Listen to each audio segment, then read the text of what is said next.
Bonsoir à tous, bienvenue chez Crypto Basics. Ce soir, on accueille Jean-Philippe. Bonsoir Jean-Philippe. Bonsoir Max, bonsoir à tous. Alors Jean-Philippe, ce soir, va nous parler de son projet qui est DeMFi. Donc ça a un peu un rapport avec le climat, avec la prédiction, mais j'en dis pas plus parce que Jean-Philippe va vous en parler, pardon. Tout d'abord, Jean-Philippe, je vais t'essayer de te présenter, hein. Vas-y, vas-y. Merci beaucoup. Écoute, moi de formation, je suis climatologue. J'ai passé 20 ans dans la recherche publique sur le climat, la prévision du climat, le changement climatique, à la fois au CNRS puis à l'Institut de recherche pour le développement.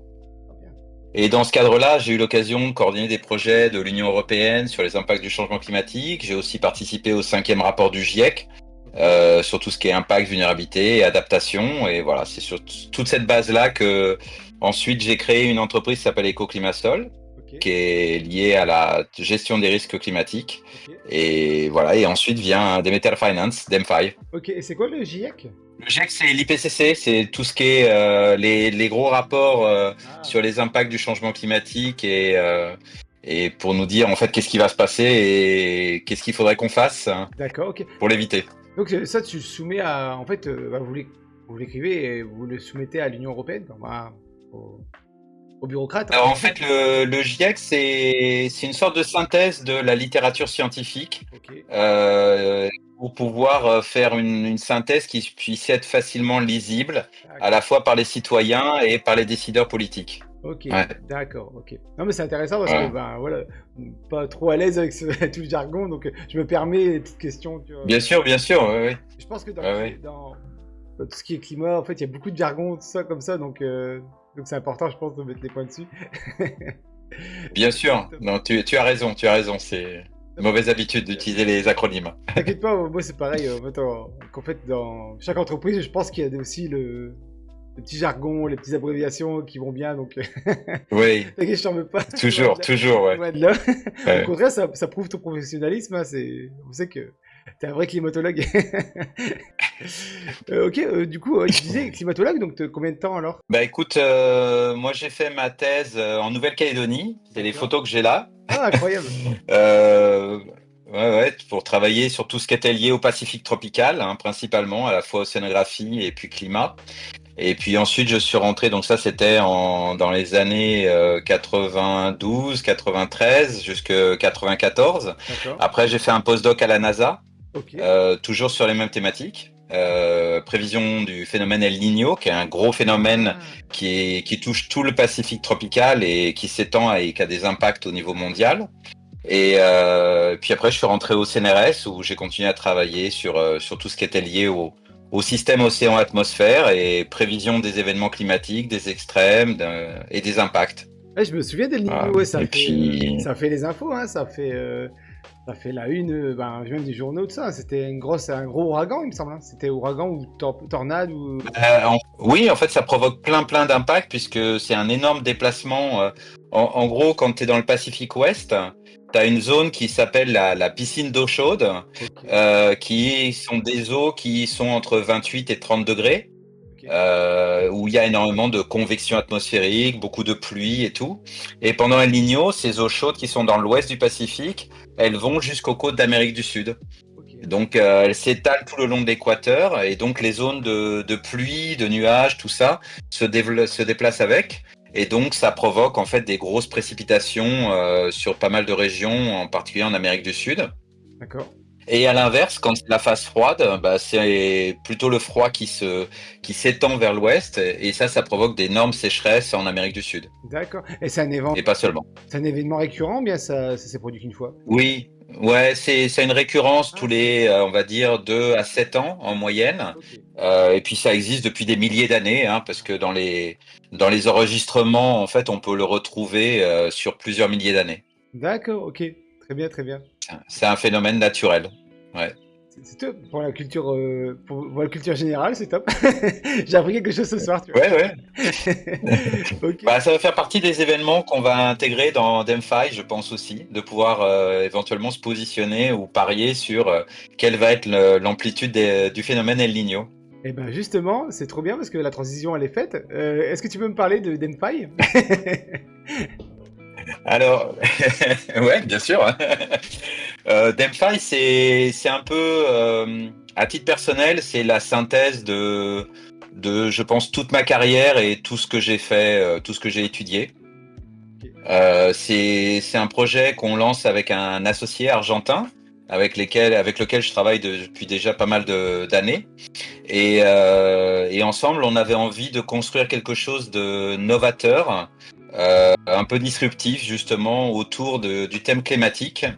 Et on a pensé à DeMFi, donc Demeter Finance, comme une plateforme qui va permettre finalement, c'est soit prendre une assurance, soit acheter une option financière, soit faire un pari.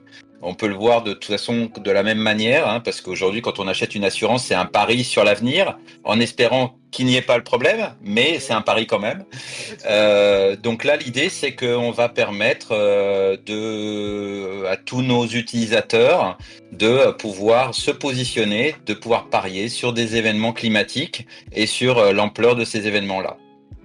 Donc en fait, on va avoir différents types de catégories.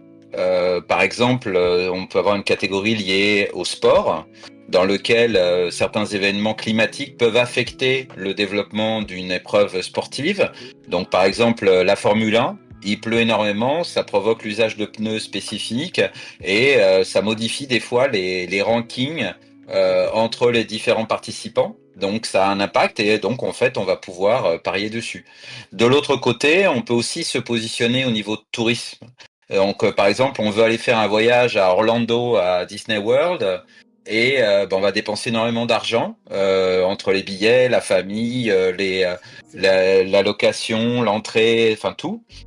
Et puis, si le temps est vraiment très très mauvais, peut-être qu'on va pas en profiter autant. Et donc, en fait, via notre plateforme, on va pouvoir se dire, si jamais je vais mettre peut-être, on va dire, je sais pas, $100, si le temps est vraiment très mauvais, et peut-être que tu vas en récupérer 1000, et ça va te permettre de récupérer une partie finalement de tes dépenses. Et ça, on va le faire sur plein de secteurs différents. Oui, tout à fait. Là, il y a une petite question de Greenut.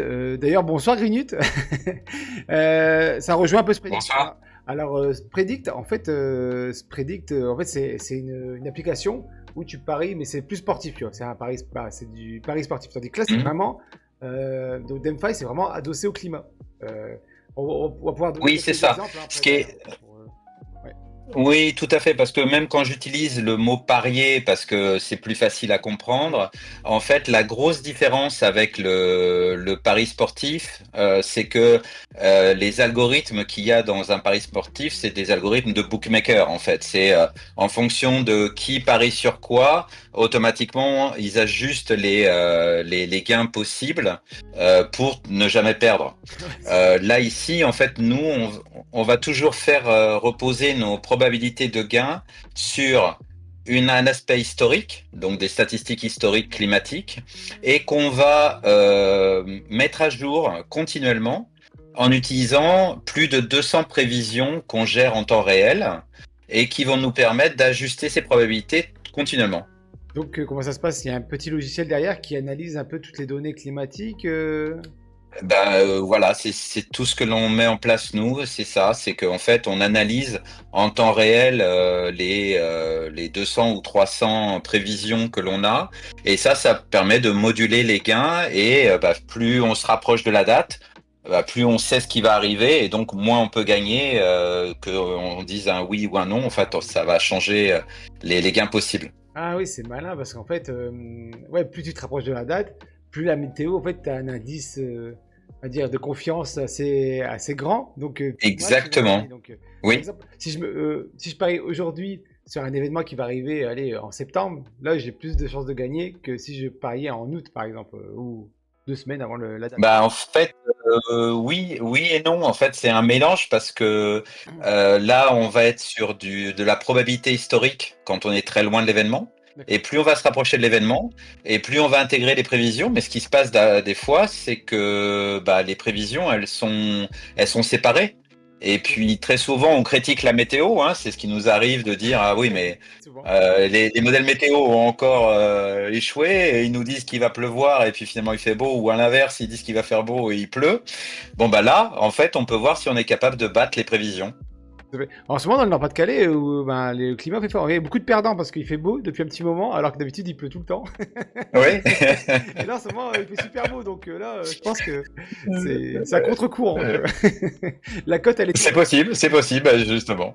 Ouais. Donc, comme dans les paris sportifs, il y a un système de cote ou comment ça se passe? Un peu, comment ça va se Alors, passer? il y a un système de cotes, mais effectivement, donc c'est pareil. Donc, par exemple, sur un événement comme Suzuka, Ok. on avait une probabilité qui était de l'ordre de 6-8%, initialement historique de quasiment 20% de pluie. Et plus on se rapprochait de la date, et plus ce pourcentage baissait. Et à la fin, on était aux alentours de 5-6%. Et donc la cote de gain, dans ce cas-là, elle change au fur et à mesure qu'on se rapproche. C'est-à-dire que si les prévisions disent qu'il ne va pas pleuvoir, Ok. et qu'on parie sur le fait qu'il va pleuvoir et qu'il pleut réellement, on va gagner beaucoup plus que dans l'historique. Et donc en fait c'est un peu cet aspect jeu aussi qu'il y a qui permet en fait, même pour quelqu'un qui veut se positionner, qui veut spéculer ou qui connaît un peu mieux du climat de la région et à la limite considère qu'il sait mieux que les modèles de prévision, bah s'il a la chance qu'il pleuve quand il a prévu qu'il pleuvait et que les modèles disaient que non, bah il va gagner encore plus.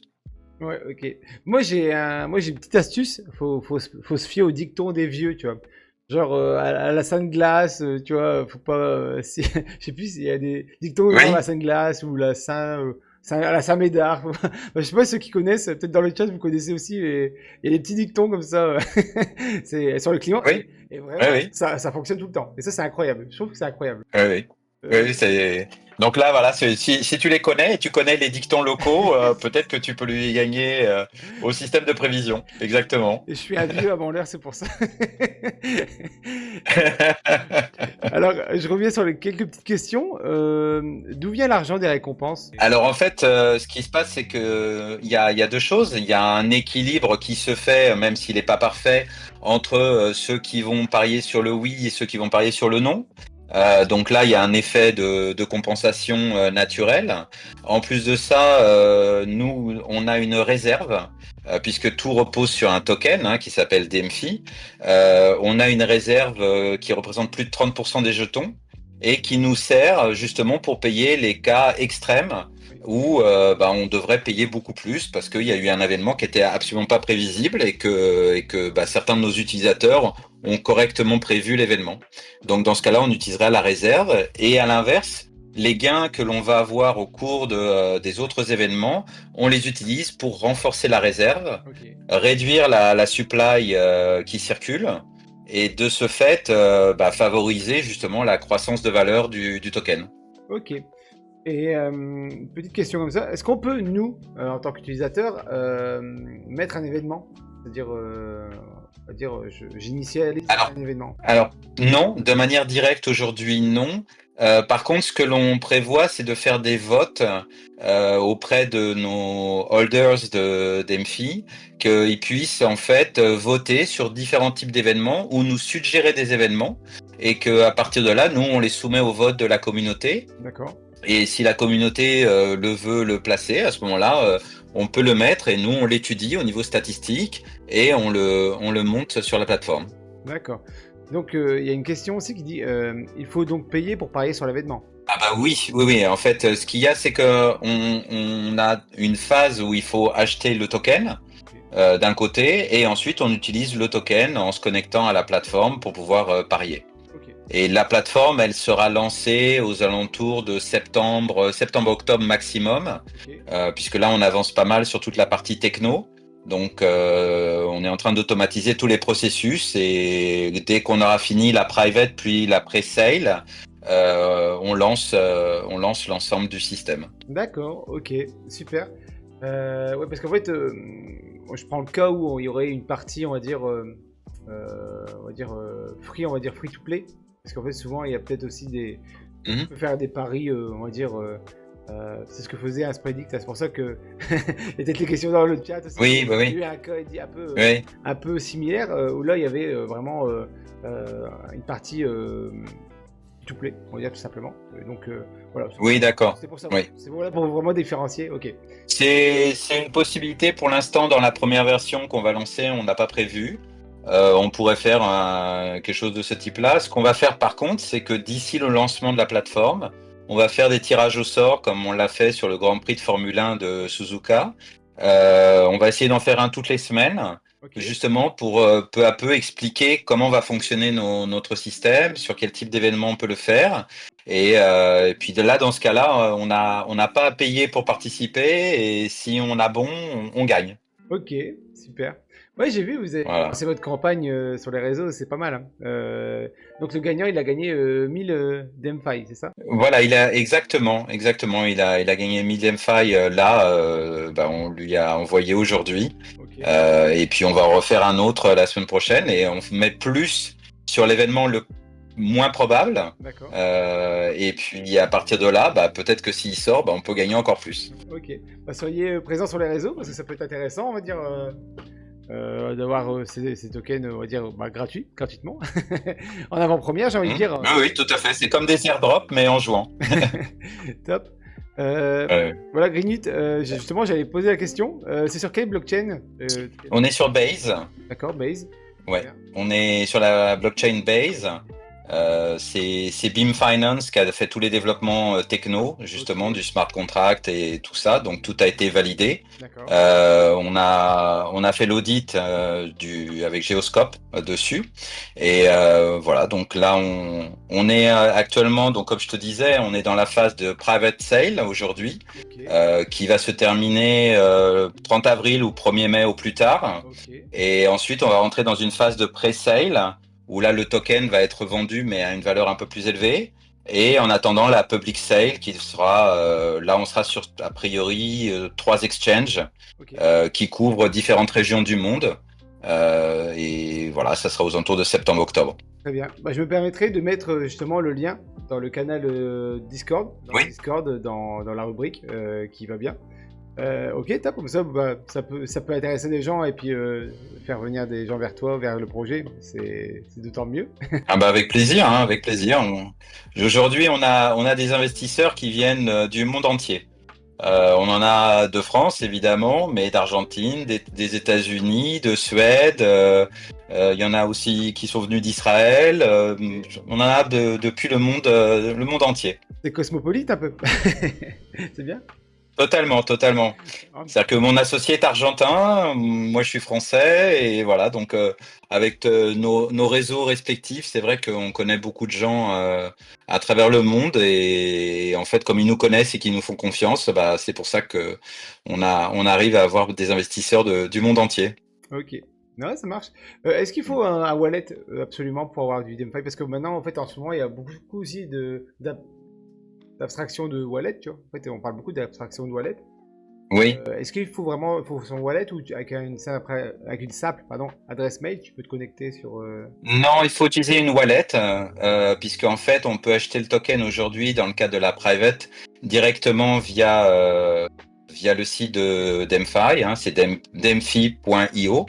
Il y a un buy et avec le buy, on peut directement via sa wallet à faire l'achat.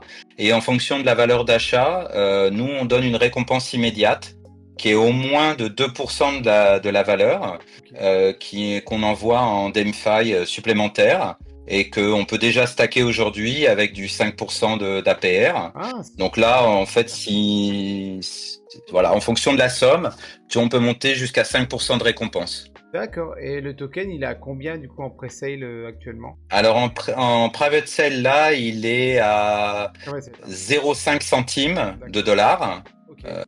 Donc dans cette étape-là, ouais. D'accord. Et il y a un minimum? Alors en général, pour les investisseurs, on prévoit plutôt du 1000 $ minimum, mais en fait, via la plateforme, il n'y a pas de minimum. Donc D'accord.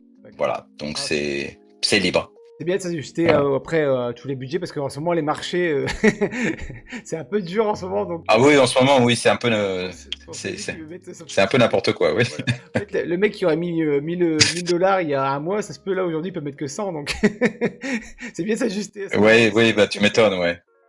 Ah ouais, Ouais, c'est ouais, ça. vu comment ça bouge, Ah ouais, c'est mais dur. ce n'est que passager, a Oui, priori. oui bah, comme le temps, comme la pluie, j'ai envie de dire. Après la pluie vient le beau Voilà, temps. c'est ça. Ouais. Là, actuellement, il y a une tornade en ce moment aux États-Unis. Ah ouais, tout à fait. Là, elle est belle la tornade. C'est Ouais. vrai que. Mais c'est Monsieur Météo qui Ouais. l'a fait, hein. C'est Monsieur Météo qui l'a fait, hein. C'est Monsieur Trump. Ouais. Ok. Ah, c'est lui qui fait la météo des marchés, ouais, Ah, tout à totalement. fait. Il est venu en plus avec son tableau météorologique, tu vois. Il était venu avec, je sais pas si tu l'as vu sur les réseaux. Toi, tu prends 30%, toi, tu prends 20, Avec les. Ouais, avec ouais, ouais. l'export. Ouais. Avec l'export, je crois que c'est export, tout ça, tout ce qui est taxe d'exportation. Enfin, Oui, c'est ça, c'est tous les tarifs douaniers qui sont imposés, ouais. voilà, c'est ça. Ah ouais, tout à fait, ouais. Alors, question de Gnut, le token ne risque pas de dumper quand les joueurs vont réclamer leurs gains? Non, parce qu'il y a déjà, on va avoir beaucoup d'options climatiques qui vont être simultanées. Et en fait, comme tout le monde ne gagne pas, justement, et que le système va être construit pour que les événements soient indépendants entre eux. Ok. Donc, de cette manière-là, en fait, nous, on s'assure que globalement, la plateforme soit en gain. Donc ça, de ce point de vue-là, nous, on n'a pas de risque dans ce que l'on est en train de monter en place de dump, parce que sinon, en fait, on donnerait l'ensemble de nos tokens et ça s'arrêterait, et c'est pas l'idée. Donc là, on a un système qui est construit un peu comme une compagnie d'assurance ou de réassurance, hein, c'est exactement le même concept, qui finalement assure énormément de risques à travers le monde. Ok. Lorsqu'il y a un événement extrême, elle le paye, mais c'est pas pour ça qu'elle fait faillite. Et Mhm. donc, en fait, via la distribution des événements qui sont proposés, ça permet en moyenne de gagner. Et donc, c'est ça qui va nous permettre progressivement d'augmenter la réserve de DeMFi et de réduire le supply en circulation. Mais justement, on parle d'assurance, parce qu'on n'a pas trop évoqué, mis à part Disney, le voyage Disney, mais ça peut faire office de compagnie d'assurance, tout simplement. Parce qu'en fait, tu paries, on va dire, sur une averse ou sur une tornade ou quelque chose, et si ça arrive, Oui, évidemment, tu gagnes beaucoup, mais si ça arrive pas, en fait, bah voilà, t'as assuré un peu ton voyage, quoi, c'est ça. exactement. Exactement. Bah, c'est l'idée. C'est l'idée d'offrir en ce type de situation, en sachant que en moyenne, on va globalement gagner. Oui. De la même manière que les compagnies d'assurance en moyenne gagnent, mais quand on a le dommage ou qu'on a l'événement qui nous affecte, bah, on est remboursé, donc on est couvert. C'est exactement le même concept. On est d'ailleurs en discussion avec des partenaires sur le monde agricole D'accord. pour voir comment on pourrait proposer aussi des solutions Ah oui, pour l'agriculture, complètement, puisque parce que on a de plus en plus de problèmes où les compagnies d'assurance réduisent finalement la possibilité de s'assurer. Et donc on est en train de réfléchir à comment on peut mettre ça en place pour ah ouais. proposer ces solutions-là. Mais je pense que là, il y a un business, hein, c'est qu'il faut cibler ce que les assurances prennent pas, et toi, tu les reprends derrière, tu vois. Et là, tu fais très bien d'évoquer les agriculteurs, parce que moi, j'en connais un peu, je suis à la campagne, mais on va dire, au niveau de Oui, oui, oui. tout ce qui est moisson, c'est super important, parce qu'en fait, eux, ils doivent avoir l'hygrométrie, on va avoir une hygrométrie Oui, entre temps et temps, et s'ils font pas ça, ils peuvent pas oui. moissonner. Et ça, je vois, il y a des années où ils moissonnent alors que le blé, il est pas bon, quoi.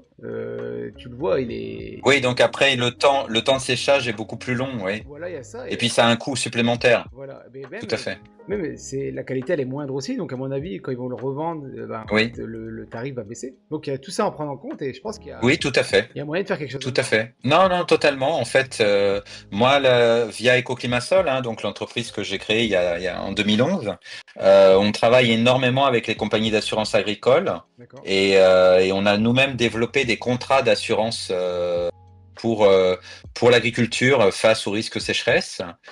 Donc là, oui, ça fait partie des choses qu'on va intégrer de manière progressive Ok. et qu'on travaille justement avec ces compagnies-là pour pouvoir offrir des solutions nouvelles. Et il y a quelque chose à faire là-dessus. Vraiment, parce qu'en fait, ça me manque, même au niveau des Oui, oui, oui. assurances. Même au niveau des assurances, de plus en plus, hein, on est, enfin, on est de moins en moins garanti avec les assurances quand il t'arrive quelque chose. Je sais que moi, encore une fois, hein, dans le Pas-de-Calais, il y a pas si longtemps, il y a un an de ça, il y a eu des inondations, et vraiment fort, hein, même Oui, c'était il y a un an. Même j'avais proposé de faire quelque chose, mais ça s'est pas fait. Mais des dons, tu sais, une œuvre caritative voilà, pour aider les oui, sinistrés. Parce qu'en fait, si tu veux, moi de mon côté, il y a tout qui a débordé. Donc tous les hmm, rivières, tous les flots, même les fossés, pardon, les fossés. Les fossés ont oui, ah débordé. oui, tout à fait, ouais, Et en fait, moi, c'est parce que je suis oui, ferme, mais sinon, ma maison, voilà, elle était sous l'eau, quoi. Et moi, il y a un village à côté, en fait, il y a hmm, 90% du village où les gens, ils étaient les pieds dans l'eau. Et je sais qu'il y a les assurances, oui, en oui, fait, ils prenaient pas c'était une catastrophe naturelle. d'accord, Donc, tu vois, d'accord, c'est un ok, peu spécial, tu vois. Donc, tu vois, il y a vraiment ouais, ouais, des ouais, choses, il y a des choses à pointer du doigt au niveau des assurances, des tout à contrats, fait. essayer de trouver pour pouvoir élaborer, mettre en place DemFi, tu vois. Il y a quelque chose d'intelligent derrière, quoi, à faire. Ben exactement parce que tu vois de la même manière que finalement la finance décentralisée est en train d'offrir aujourd'hui des alternatives par rapport au système bancaire traditionnel, Oui. je pense que en fait DeFi peut être et va être un pionnier dans l'assurance décentralisée. Et je pense qu'en fait c'est ce vers quoi on va tendre, avec en plus de ça une interaction forte avec les utilisateurs eux-mêmes qui vont justement pouvoir voter sur les types d'événements qu'ils aimeraient voir apparaître et Ouais. sur lesquels en fait on va pouvoir proposer des solutions. Et l'autre point aussi qui est important, hein, parce que c'est vrai que moi, après toutes ces années passées sur le changement climatique, une des choses qui nous tient à cœur, c'est qu'une partie des gains de l'entreprise puisse servir à financer des associations qui Ah, vont travailler dans l'adaptation au changement climatique et aider en particulier les régions les plus vulnérables par rapport à tous les impacts humains, sociaux que le climat peut générer pour eux. ça c'est bien parce qu'en fait, je Mm. trouve qu'il y a très peu de projets qu'ils proposent. On va dire d'avoir quelque chose d'associatif derrière, c'est-à-dire donner un peu Oui. les tokens à ceux qui en ont besoin, quoi. Donner de l'argent plutôt à ceux qui en ont Mm. besoin. Donc franchement, c'est Oui. une bonne façon de voir les choses et on va dire, une bonne pratique de votre part aussi, quoi. C'est top. Ouais, ouais, ouais, bah c'est ce qu'on désire faire parce que ça fait partie de notre mission qui est évidemment de proposer un cadre qui peut être aussi un peu un cadre de jeu, mais tout ça c'est dans une prise de conscience liée au thème climatique Ok, et de pouvoir accompagner et aider sur le terrain les gens qui en ont besoin. ok, Ouais. non, top. Est-ce que vous avez des questions dans le chat? Mm. Est-ce que ça vous parle déjà? Parce que enfin, c'est quelque chose de particulier, hein. Nous, on n'est pas dans le climat, dans tout ce qui est climatique. Donc, moi, en premier, quand j'ai entendu parler de DeFi, je dis bah, c'est bizarre quand même. Mais après, en fait, plus tu réfléchis, plus tu dis bah, ça tombe tout le sens un peu, tu vois. C'est parce qu'en fait, Ouais. il y a bien une variable qu'on peut pas prévoir, c'est vraiment le temps, quoi. Donc, la météo, du moins. Je parle du temps, mais la météo. Oui, oui, Donc, et en plus, maintenant, il nous arrive des trucs en vrai qui n'arrivaient pas avant. Donc, on voit vraiment au niveau de la météo, même tout à fait. que ça devient un peu complètement aléatoire, Chaotique. chaotique et aléatoire. Donc, Ouais, totalement, totalement. Ouais, ouais. Ouais, ouais. Donc oui, oui, c'est pour ça qu'il faut arriver à développer des solutions comme ça, ouais. ah oui, j'ai loupé une question. On peut acheter en Ether ou en USD en fait, le token. Alors actuellement, ouais, alors actuellement sur notre plateforme, on l'achète en USDC. D'accord, ok. Et lorsqu'on sortira sur les exchanges, à ce moment-là, oui, ça deviendra, on pourra utiliser ce qu'on veut pour acheter le token. Ok, parfait, parfait. Ok, non, moi c'est top. Là, ouais, prochain projet vachement intéressant. Mais moi, je pense que ouais, ça va faire ça va faire du bruit, tu vois. Ça va faire du bruit parce qu'en fait, et surtout au niveau assurance, tu vois. Au niveau assurance, tu vois. On peut avoir eu le vécu des gens autour de moi qui ont dit, ils ont pas été couverts par l'assurance, tu vois.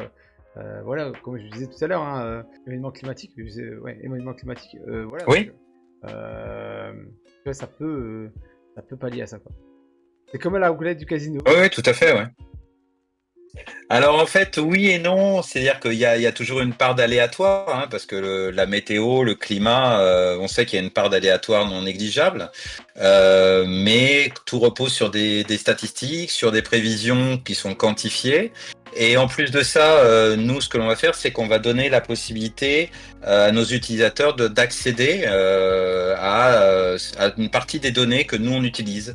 Ce qui fait que chacun va pouvoir voir et regarder quelles sont les données disponibles, d'où est-ce qu'elles viennent, et faire ses propres études s'il le désire. Utiliser ChatGPT aussi. Voilà, donc voilà. L'idée, c'est d'assurer aussi la transparence dans les informations qui sont utilisées. Non, parce que même enfin, quand tu regardes la météo à la télé, souvent ça se trompe. Hein. Les gens ils se trompent. Hein. Enfin, les présentateurs se trompent. Bah, bien sûr. Donc c'est fou. Hein. Ouais, c'est pour ça. C'est pour ça. Tu prévois un barbecue le samedi, tu dis ouais c'est ok. Ça fait une semaine qu'ils annoncent du soleil et le jour J, bah il pleut à verse. Voilà. Bah, t'aurais mis quelques dimfailles en disant qu'il va pleuvoir, bah ça t'aurait peut-être remboursé les coûts de ton barbecue. Exactement, c'est ça. T'aurais gagné. C'est l'idée, c'est l'idée. Ouais, c'est vrai. Ouais, t'aurais payé le resto aux copains, parce qu'en fait tu peux pas le faire le barbecue, donc t'aurais dit bah c'est pas grave, j'ai gagné Voilà. une paille, vas-y, je vais aller au resto. Voilà, c'est ça, exactement, exactement. Ouais. Grignud demande, ma question habituelle, vous embauchez? Est-ce que vous avez des postes vacants? Là, pour l'instant, non, non. Ah ouais, ton En CV? fait, on travaille avec 3 partenaires. Ouais. Mais ouais, on peut toujours, hein, mais là, pas dans cette étape-là. Peut-être quand on sortira en public, ça c'est sûr. Pour faire la publicité, Mm. à Grignud, ça a besoin de quelqu'un pour faire de la collab entre les projets. On va voir Grignud, hein. Lui, il connaît tous les projets Ouais. du Ah bah, Workflow, avec plaisir, ouais. Si t'as des questions, tu peux lui en parler, y a pas de souci. Ah, t'es ouvert, hein? T'es ouvert, Grignud? D'accord. Je suis aussi un vieux. Ça veut dire quoi? Ça veut dire quoi, je suis aussi un vieux? Je sais pas ce que ça veut dire. Alors, Grignud, on taquine les invités? Qu'est-ce qui se passe? Ah, je suis mort. Ah bah alors. D'accord, ok. Bon. Ah, ça va. Ça va. Ça veut pas tout dire. Hein. Tu veux dire que tu as de l'expérience aussi. Ah ouais, j'ai eu un prof quand j'étais au lycée. Il avait 25 ans, il avait déjà les cheveux gris. Hein. Il était tout gris, je me souviens encore. Ah oui, tu vois. C'est fou, hein. Mais bon, j'ai plus 25 ans, hein. Ouais. Ok, super. Ouais. Bon, bah, Jean-Philippe, bah, merci beaucoup. Merci beaucoup pour cette présentation. Bah, je te remercie beaucoup à toi et merci à tous ceux qui étaient présents, hein. Content Et d'avoir puis, bah, s'il y a des questions, toujours à disposition. Grignyt aussi, il dit qu'il a un peu plus que 25 ans. J'irais un peu plus du triple, non, Grignyt? Non, je rigole. Non, mais ouais, c'est bien, mais c'est sympa d'avoir été les premiers à avoir pu t'interviewer, pardon. Donc, ouais, c'est cool, c'est cool. Oui. Bah, merci à toi, ouais. Et C'est ouais, vraiment un plaisir. comme d'habitude, je mets tous les liens de DemFi dans la description. Gardez en tête qu'en ce moment, bon, bah, voilà, c'est une période de levée de fonds. Donc, il y a la private sale en cours chez DemFi. Vous trouvez tout ça dans le Discord. Donc, pareil, dans la description. Qu'est-ce que je peux vous souhaiter pour la suite avec ton équipe, Jean-Philippe? Bah, qu'on atteigne tous nos objectifs, ça serait cool. Ok, top. Ok. La private sale, Grignud, c'est jusqu'à mai, il me semble. Au 1er mai. 1er mai. 1er mai, ouais. Le 1er mai, on passe en pré-sale. Ok. Donc, bah, merci d'avoir suivi cette vidéo jusqu'à la fin, si vous l'avez regardé jusqu'à la fin. Et on se dit à la semaine prochaine pour une autre vidéo. Encore merci, Jean-Philippe. Et à très bientôt. Bah, merci beaucoup, Maxime. Ciao. À très bientôt, ouais. Ciao, ciao.